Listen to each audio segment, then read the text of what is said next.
მოცემული თუ მაქვს რაღაც ფუნქცია a-ში, თქვათ, რომლის არგუმენტი არის n-ი, მაშინ აი მოდი თქვათ ესეთი ფუნქცია არის თან 1 მეოთხედი გამრავლებული, თქვათ 2 ხარისხად n-ზე. მაშინ აი ეს ფუნქცია არის ხარისხიანი ფუნქცია, იმიტომ რომ ხარისხიანი იმგაგებით არ რომ კარგი ფუნქცია, იმგაგებით რომ ხარისხში აქვს ცვლადი. ოღონდ ხარისხიანი ფუნქცია კი არ ქვია მაჩვენებლიანი ფუნქცია.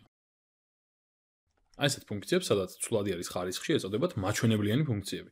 მაგალითად კიდევ რომ მოვიყვანო მაგალითად f-ი, t-ი, ანუ t არის არგუმენტი ამ შემთხვევაში, თქვათ 5 გამრავლებული 3 ხარისხად t-ზე. ესეც არის მაჩვენებლიანი ფუნქცია, იმიტომ რომ აქაც ცვლადი არის ხარისხის ადგილას ზის. ახლა მოდი ნახოთ რა არის ამისი ასეთი ფუნქციის წევრები, ასე ვთქვათ.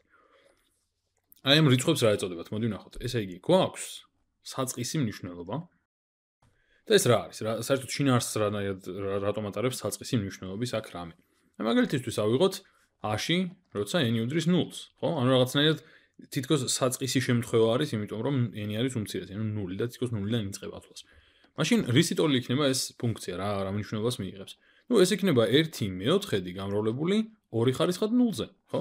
მაგრამ მე ვიცი რომ 2 ხარისხად 0 იქნება 1-ის ტოლი.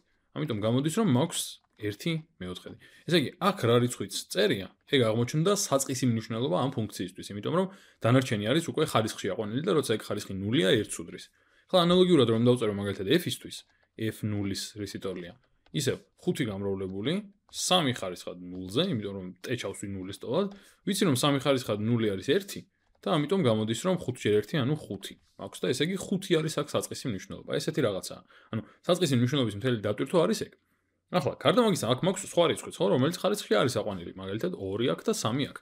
ესენი ვინ არიან, რა ეწოდებათ ამათ? ამათ ეწოდებათ საერთო შეფარდება. ახლა ავხსნი რატომ ეწოდებათ ამათ საერთო შეფარდება. მაგალითისთვის წარმოვიდგინოთ ესეთი სიტუაცია. გვაქვს a-ში 0-ის, რას უდრის ეს უდრის 1 მეოთხედს. შემდეგ a-ში 1-ის. a-ში 1-ის რა არის? 1 მეოთხედი გამრავლებული 2-ზე. ამ ფუნქციას განვიხილავ. შემდეგ a-ში 2-ის. a-ში 2-ის რისი ტოლია? ეს არის 1 მეოთხედი გამრავლებული 2-ზე, გამრავლებული კიდევ 2-ზე, ხო? იმიტომ რომ 2 ხარისხად 2-ია. ახლა მოდი ესეთ რაღაცას დავუკვირდეთ. ეს გადავწეროთ ესეთი სახით. ეს არის იგივე, რაც 2 გამრავლებული h0-ისაზე. რატომ? იმიტომ რომ 1 მეოთხედი არის იგივე h0-ის, ასე რომ მე მაქვს პრაქტიკულად 2-ჯერ h0. და ახლა ამას გადავწერ მაშინ ასე. ეს არის იგივე, რაც 2 გამრავლებული h1-ზე. რატომ? იმიტომ რომ h1 მივიღე რომ არის 2-ჯერ h0. ანუ 2-ჯერ 1 მეოთხედი, მაგრამ ამ 2-ჯერ 1 მეოთხედს გადავწერ 2-ჯერ h1-ზე. ნუ 2-ჯერ 1 მეოთხედს გადავწერ უბრალოდ h1-ად და მექნება 2-ჯერ h1.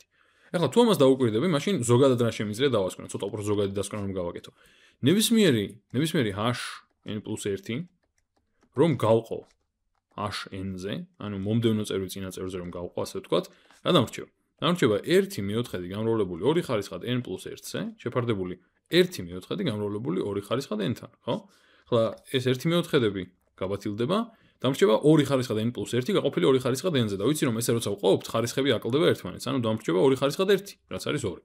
ანუ გამოდის რომ მე ნებისმიერი მომდევნო წინას რომ შევაფარდო, ფუნქციის ნებისმიერი მომდევნო მნიშვნელობა წინას, მაშინ მივიღებ 2-ს. ანუ 2-იანი გამოდის ამათი საერთო შეფარდება, ნებისმიერი 2 ერთმანეთის მომდევნო მნიშვნელობისთვის. შესაბამისად აქ 2 და აქ 3 არიან საერთო შეფარდებები. ახლა მაგალითისთვის რომ მომცეს ვინმემ თქვათ ესეთი ინფორმაცია, რომ აი შენ აიღე რაღაცა ჟ ფუნქცია და ესეთი 2 რამ იცი.